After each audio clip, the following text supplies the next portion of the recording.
Everybody. Well, I'm here with Brother Mark Wakefield from the Alabama Baptist State Board of Missions. I got that right. You did. In one shot. That's pretty good. I'm impressed. But he is working now. Mark, tell us what your position is there with ALSBOM. So I would start by saying state missionary. My primary responsibility is to lead the disaster relief ministry of the Alabama Baptist. I also do chaplaincy ministries, so I train and resource chaplains of a variety of ministries. And then my third assignment is I teach church security. Okay. I have a law enforcement background too. Which agency or agencies did you work with? Up in Northwest Alabama, I worked for Lawrence County Sheriff's Office for a number of years, worked or volunteered, and then the police department in that community, and then officially retired from the Ohatchee County Sheriff's Office there in Prattville, where I live. Well, thank you for doing So that. I'm glad that there are good folks that do that for us. there's some great folks who do that. Yes, there are. Yes, there are. We're blessed in our county. But I digress. We been on the phone a few times with Brother Mark, and then he showed up here with my other one of my other. I'm trying to think of how to describe Brother Roger and all that he means to me. He is officially my associational missionary, but a lot of other things to us as well. But they were out there and came up, and the first thing I did was we needed something moved, and so I put them to work. And somebody should have gotten a picture of that. I know, though, a lot of people won't believe it. That's right. But Brother Mark has got a lot of things going on for us, and we've got our Baptist disaster relief folks working in a number of capacities, including but not limited to our laundry trailer. And they've got folks up there running that laundry for people that are in need of that assistance. And we also have had a number of chaplains on hand today to help us canvass and find out what needs really are, because every day things have changed. Sure. And they do. Needs are changing. So it's hard to try to keep up with it all. But could you tell me a little bit more about the disaster relief in the state? So it's an all-volunteer organization, other than my salary, which is cooperative program funded, and ministry assistance. The rest of the work gets done by volunteers and some very dedicated volunteers who do such in this storm, cutting trees, moving debris, tarping roofs, the laundry unit that's going on up there. And other places in the state, we've had shower units set up. Now, let me ask you, too, right there, we have 3 laundry units? 3 laundry units that do exclusive laundry. See, when somebody said laundry trailer, I said that's what you take to the laundromat. And I said, no, we have laundry unit trailers that will come. This one has, I think, 3 washer, 3 dryers. That's correct. What about, are they all the same? Or No, they were all built by different associations, owned by the associations.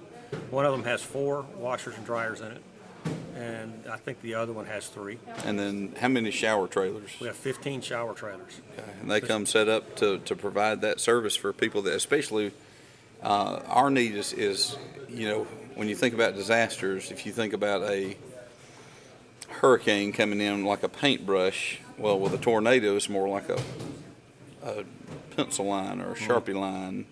So the needs are somewhat smaller unless you've been hit.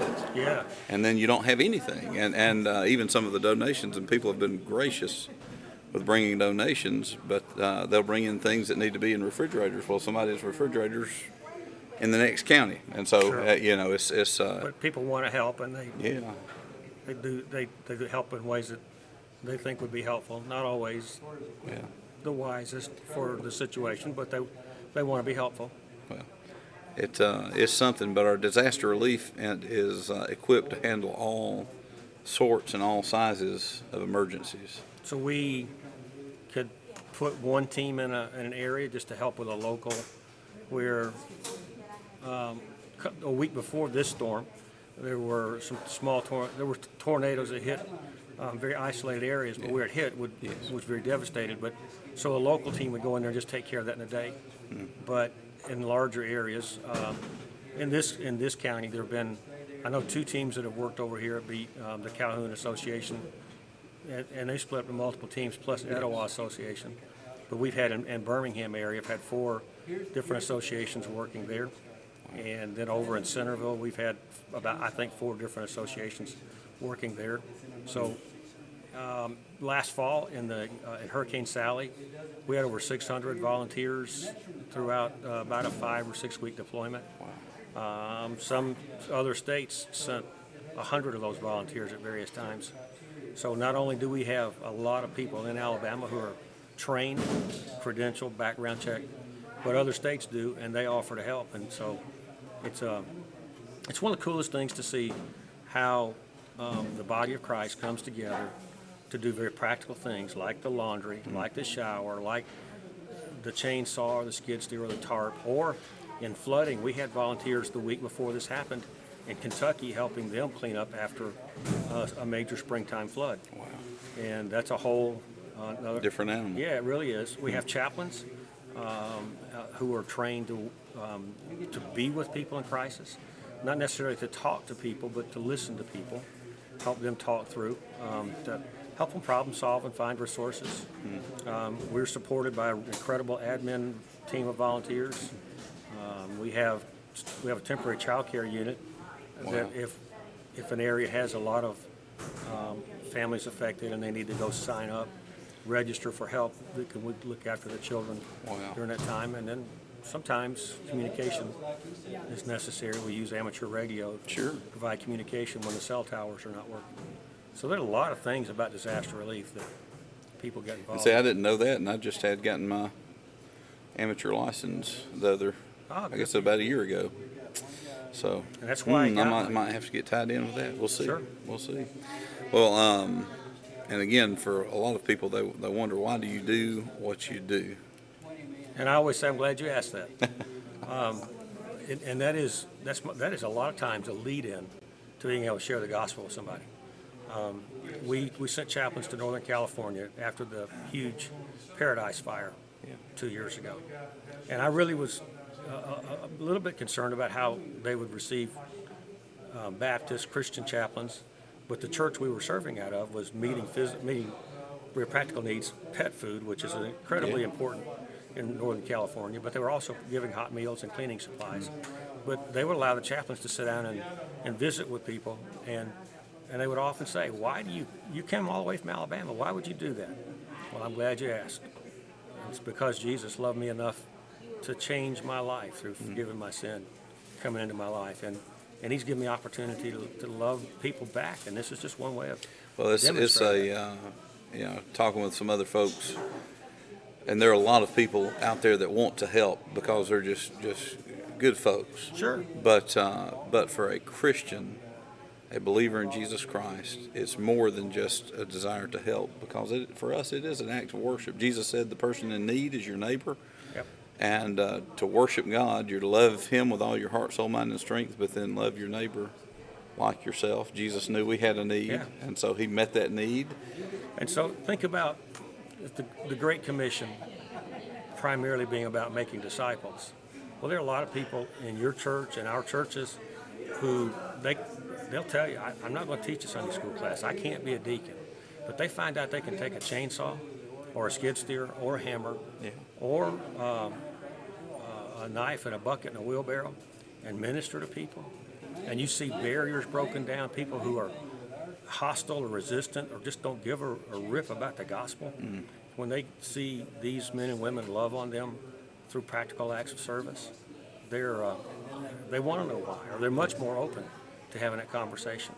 And I just say last year, in 2020, across Southern Baptist Disaster Relief, and that's 41 or so state conventions doing it, over 800 professions of faith, directly through the ministry of disaster relief. Wonderful. So it's about... So it's not just about picking up our physical lives, it's picking up that spiritual life. Absolutely.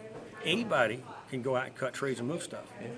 Now, our volunteers, they're trained to do it well, to do it safely, but our goal is just to be the hands and feet of Jesus, to be the light, to be the salt. So, and we don't want to take advantage of vulnerable people and get a decision just for the sake of that. But people are often ready. Things like this cause people to think about spiritual things.